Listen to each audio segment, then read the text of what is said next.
Hello, what is up mga ma'am, sir, ma'am? I am Ralph Cifra, a visual artist from Manila, Philippines. And today we are done with 4 Venom custom repaint projects. Come on, let's take a look. Let's go! Alright, so yun mga ma'am, sir, ma'am. Ito na yung 4 na Venom na projects natin na natapos. So lahat to mga ma'am, sir, ito yung base figure niya, yung ZD Toys na 1/10 scale na Venom. So yan yung base figure. Yung body niya ay navy blue, tapos meron siyang logo sa chest. Wala siyang logo sa likod. And then may mga tentacles din to. Okay, so very nice na ginawa ni ZD Toys to kasi very cool siya for customizations. Tuwan-tuwa ako sa ginawa nila dito. So, sa ginawa ng ZD Toys sa Venom Sculpt. So, meron tayong hyper orange na custom repaint. So you have the white logo. Ito yung logo nito, pinattern ko rin sa Marvel Rivals. Tapos ito yung box art niya. Itong box art custom repainted din to with the signatures on top. Okay. Tapos gumawa rin ako ng texture using glue gun, melted glue, ang glue gun. Tapos may mga logos on each front panel.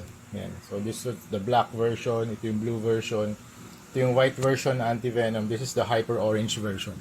So, sa hyper orange, yan, ito yung hyper orange natin. This is the anti-venom, the white version. And overview muna natin. This is the king in black version, yung black. Tapos meron din tayong color blue.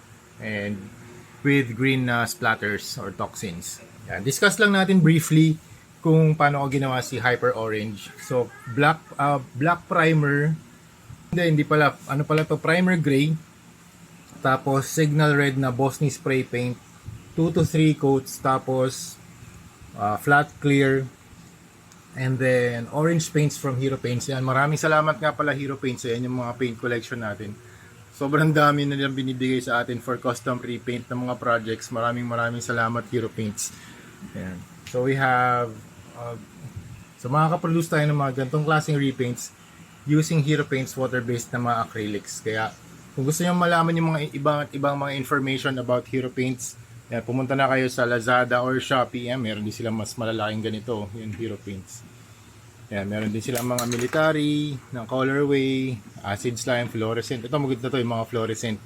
Sobrang nag-glow yan under blue lights. Yan. Punta lang kayo sa Shopee or Lazada, type in nyo lang Hero, H-I-R-O. Yan, H-I-R-O paints. Lalabas na yung results. Yan. Then dry brush with orange and red. Tapos dry brush with orange. And then dry brush with orange and yellow. So yun yung process natin. Meron akong tutorial nito sa ating YouTube channel. Okay, so ito overview lang. Ito yung mga accessories niya. So you have the alt head and 2 hands. Tapos meron siyang a large blade na pwede mong i-equip either sa left or right niya or left niya. Okay? So lahat yan kompleto accessories. Ito in-equip ko na kay Anti-Venom. So Anti-Venom, ganyan yung logo niya. Ito nag-extend from to the legs. Tapos yung logo natin, lahat yan freehand mga ma'am sir. Lahat to freehand. Lahat yan hand painted. Okay? But ito nga pala, wait lang. Ito nag-glow to mga ma'am sir, yung kanyang eyes and tongue. Ayan, feature lang natin yung mga fluorescent na lights or fluorescent paints na ginamit natin dito. Ayan, ito yung nag-glow tong kanyang part of the axe. Logo, yung logo sa box. Tapos mga splatter effects dito and yung splatter effects dito sa blue version. Dito sa anti-venom na sa hyper orange as is muna. Wala akong nilagay na fluorescent effect. Pero dito sa sa anti-venom, you have the eyes and the tongue. Dito yung logo. Tapos mga splatter effects. Kompleto yan. May base yan mga ma'am sir. Yan. Dito naman mga splatter effects and yung kanyang teeth na toxin. Tapos lahat to mga ma'am sir, kompleto yung tentacles niya. So you have 8 tentacles, 8, 8, and 8. Okay? Okay, proceed tayo rito sa next na Venom natin na custom King in Black version. So you have, explore ko dito yung kanilang bagong paint set na Hero Air na mga metallics. Hero Shine. Ayun, Hero Paints Shimmer Metallics. Yun yung tawag. Nilagay ko rito sa base, sa body niya. Super tuwang-tuwa ako doon. Ang ganda ng mga pintura talaga ni Hero Paints. Tapos yan, yung mga fluorescent paints. Super nice yung glow niya under blue lights. Tapos ito, Scratch built to mga ma'am sir. Ito barbecue sticks with glue gun. Tapos ito cardboard with glue gun. Yan. Laki niyan, axe. Tapos ito yung kanyang blade. Blade para dun sa kamay. Yan. And then you have the head and the hands. Dito naman yung last natin, yung blue Venom with white Venom logo. Ito yung logo niya, orange. Logo nito black, yung logo nito white. Okay. Ito white Venom logo. Tapos may logo din to sa likod Lahat yan may logo sa likod. Painted yan.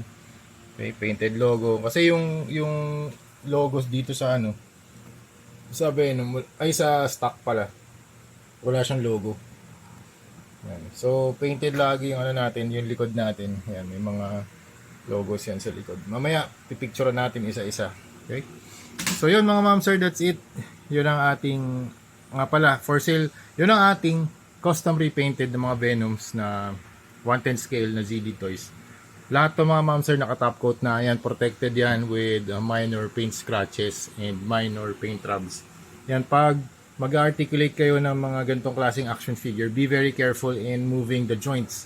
Kasi syempre additive paint kasi yung additive quality ay additive substance yung paint. Every time na meron kang friction, ito naman, thankfully, fortunately, yung mga toys naman natin, meron siyang space, meron siyang joint space. So, minimal paint scratch yung pwedeng mangyari dito mga ma'am sir. Hindi ko sinasabing 100% paint rub proof, pero if you are very careful, mas magiging less yung probability or yung chance na magkaroon ng mga paint rubs or paint scratches. So dito naman katulad yan, may mga spaces naman yan. So if you move it very very carefully, wala tayong magiging problema, and it will be paint rub less yung chance na magkakaroon ng paint rub. So yun mga ma'am sir, ang ating custom repaint na mga Venoms. This is for sale. This set is for sale for $800 only. Yung isang set ko nito, $800 ko rin nabenta. Yan. So same lang, set na to kasama lahat. So you have Agent Venom, you have the Hyper Orange, you'll have the white version, yung Anti-Venom, you have the King in Black with the large axe, and Blue Venom with green toxins. Meron din yung mga boxes sa likod. Fairly large box to. Kompleto yan, protected yan. Tapos ito, may logo din. Boxes with logo and signatures. Okay? Kompleto yan mga ma'am sir. Legit hand-painted na mga Venom action figures. So, if you want this set, mag-DM lang kayo sa akin, Ralph Cifra sa Facebook. Okay? $800 only. Yeah, so that's around 50,000 pesos only. Nga pala yung shipping fee hindi pa included doon mga ma'am sir. If you are from the USA, shipping fee will be around $300 plus tingin ko mga 20,000 pa nga to eh. Kasi ang lalaki ng mga boxes. Depende pa yun sa location ng state. Okay? So $800 excluding shipping.